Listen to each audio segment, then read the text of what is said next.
What's up, you guys? Welcome to my YouTube channel. It's your girl Starlina Marie, and today I'm going to be showing you guys how to make the best sweet potato pie ever. These are all the ingredients that you need. Let's go ahead and get started. So first, you're going to want to go ahead and wash your potatoes off. Make sure you wash them really well. Make sure you get all the stems and stuff, all of them, because sometimes potatoes can be very dirty.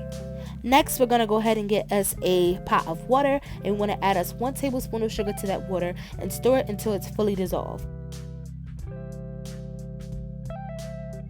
And now you just want to go ahead and add your potatoes to your water and boil them on high for about an hour with the lid on so they can steam and cook properly. Okay, it's been an hour, they're done, we've took them out of the water, and this is how they look. They should feel mushy when you squish them, and then you just want to go ahead and put them in another bowl and start to peel them.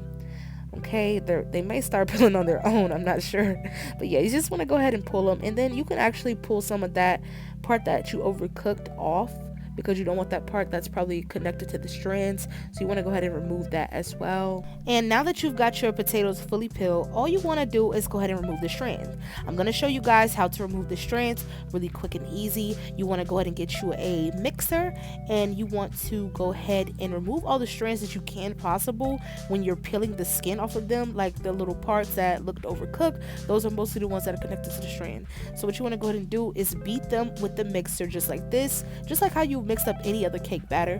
Okay, and what you're doing when you're mixing it with the mixer is you're removing the strands.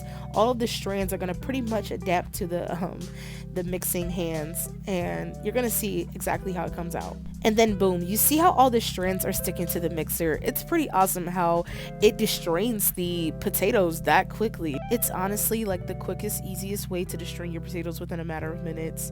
And I honestly don't know another way to do it. Like, if anyone else does, please let me know in the comments. Once again, you guys, it should look something very much like this. All you want to do is get you like a little bowl of water to the side, because I mean, you can't just keep going back and forth to the sink, honestly. So just get you like a little hot bowl of water and just rinse them off, and then you're gonna see like the strands just coming out. You're gonna have to literally peel them off of the mixer just like that. And I'm like one of those people who will literally keep doing it until it's all gone. It's honestly kind of satisfying for me. I don't know what I get out of it, but look at that's satisfying right there. Peeling that like until it's all gone, come on. Anyways, let's get back to mixing.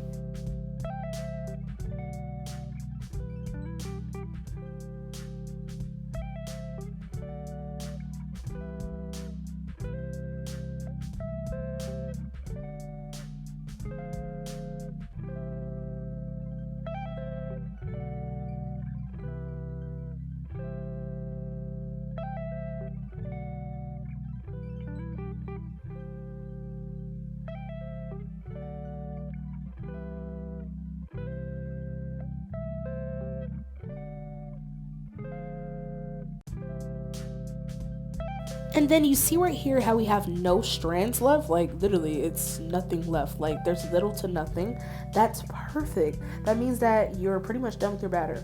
And now you just want to go ahead and add your 1 1/4 cup of evaporated milk. And then I'd say you can use as much as you like on the first beating. You may not want to use all of it like I did. I just put mine to the side, but that's as much milk as you're going to use. Then you're going to want to go ahead and add 1 cup of sugar, granulated sugar.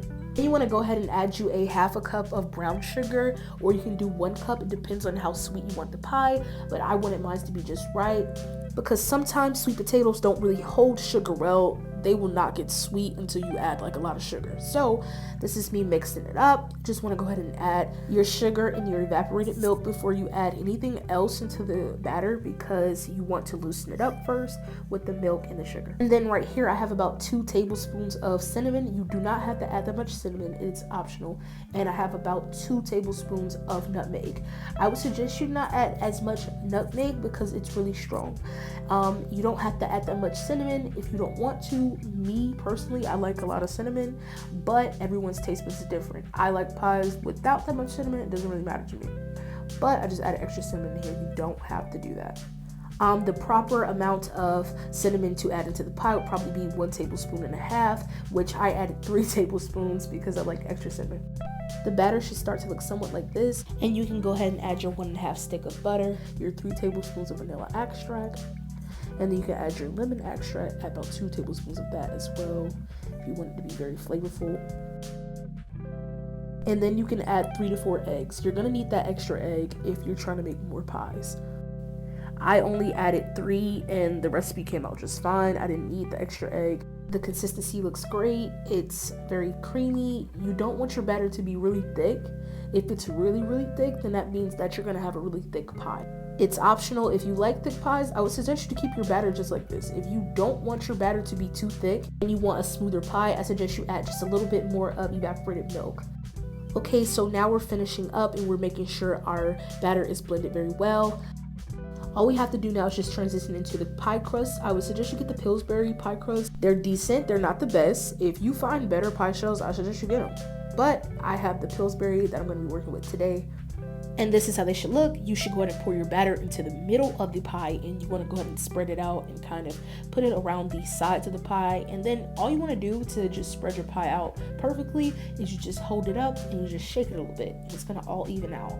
But you want to go ahead and swoop it up, make sure you get the sides, because if you don't, your pie will try to separate from the crust. So this is the finished product, and you just want to go ahead and pop them in the oven at 350 and allow them to cook for like an hour. This was the finished product, and I hope you guys enjoyed this video. Please subscribe to my channel and leave comments below.